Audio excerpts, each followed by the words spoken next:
तीखी बहू की मीठी सास। गुप्ता जी के परिवार में नई बहू का स्वागत पूरे जोर शोर के साथ चल रहा था। अनीता और कैलाश जी ने अपने बेटे विकास की शादी की थी और नई बहू सुमन घर में आ गई थी। अनीता जी भले ही सास बन गई थी, लेकिन वो व्यवहार से बहुत ही मीठी और सबको प्यार करने वाली औरत थी। अनीता जी अपनी नई बहू सुमन का स्वागत करने के लिए दरवाजे पर खड़ी थी। आओ बहू, नए घर में तुम्हारा स्वागत है। ये जो कलश रखा है ना, इस पर धीरे से अपना पैर लगाओ और घर के अंदर आ जाओ। अब घर के अंदर आने के लिए मुझे आपकी परमिशन लेनी पड़ेगी क्या? शादी हुई है मेरी आपके बेटे से, मेरा ही तो घर है।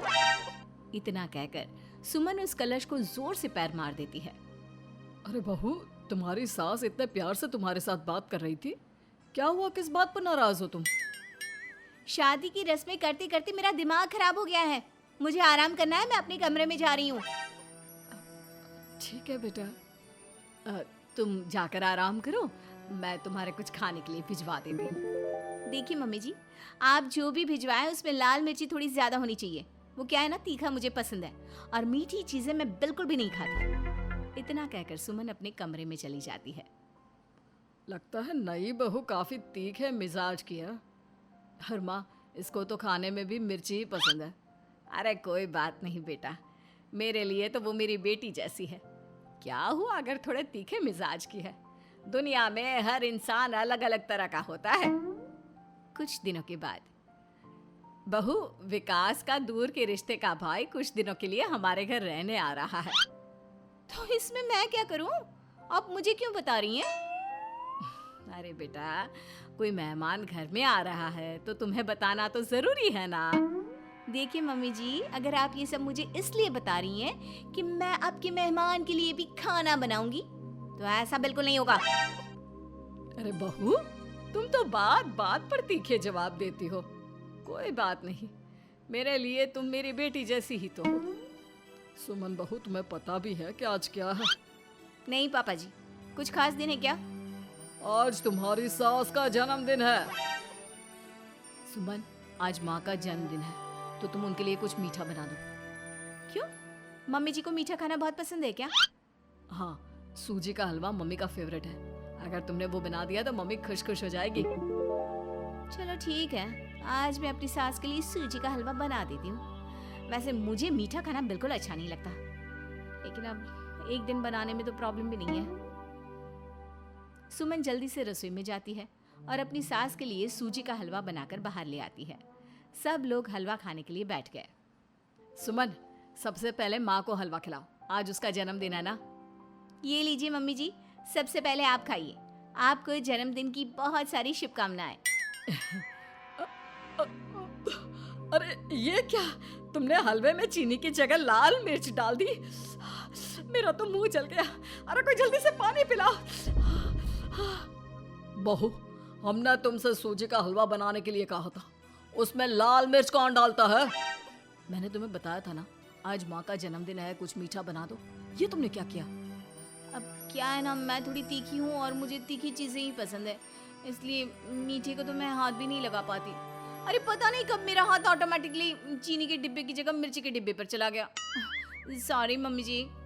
कोई बात नहीं बहू, क्या फर्क पड़ता है, आज मैं मिर्ची वाला हलवा ही खा लूंगी। अच्छा है ना, इसी बहाने डायबिटीज नहीं होगी। कुछ दिनों के बाद विकास का कजिन भाई घर रहने आता है। उसका नाम था नीरज। नमस्ते सुमन भाभी, कैसी हैं आप? अरे भाई, सारे रिश्तेदारों में आपके तीखे स्वभाव की बहुत चर्चा होती है। हाँ, अब मैं हूँ ही लाल मिर्च जैसी तीखी, चर्चा तो होनी ही है। हाँ, मेरी बहू इतनी तीखी है कि हलवा भी लाल मिर्च डालकर बनाती है। लेकिन कोई बात नहीं, बहुत प्यारी है। और मेरी सास इतनी स्वीट है कि गुस्सा आने पर भी गुस्सा नहीं करती, हमेशा मीठा मीठा बोलती है, वो भी बहुत प्यारी है। ये सास बहू कुछ ज्यादा ही तीखा मीठा कर रही है। अगर इनमें आपस में फूट डालकर इस घर पर अपना कब्जा ना कर लिया तो मेरा नाम भी नीरज नहीं। कुछ दिनों के बाद, अरे सुमन भाभी, मेरे लिए जरा शरबत बना दो ना, और उसमें मिर्ची मत डाल देना। देवर जी, अगर इतना ही शक है तो खुद अपने लिए शरबत क्यों नहीं बना लेते? देखा बुआ जी, आपकी बहू मुझसे कैसे बात करी है। मैं तो यहाँ पर कुछ ही दिन का मेहमान हूँ, सुमन बहू, नीरज थोड़े दिन के लिए हमारे घर आया है, कम से कम उसे तो तीखे जवाब मत दो।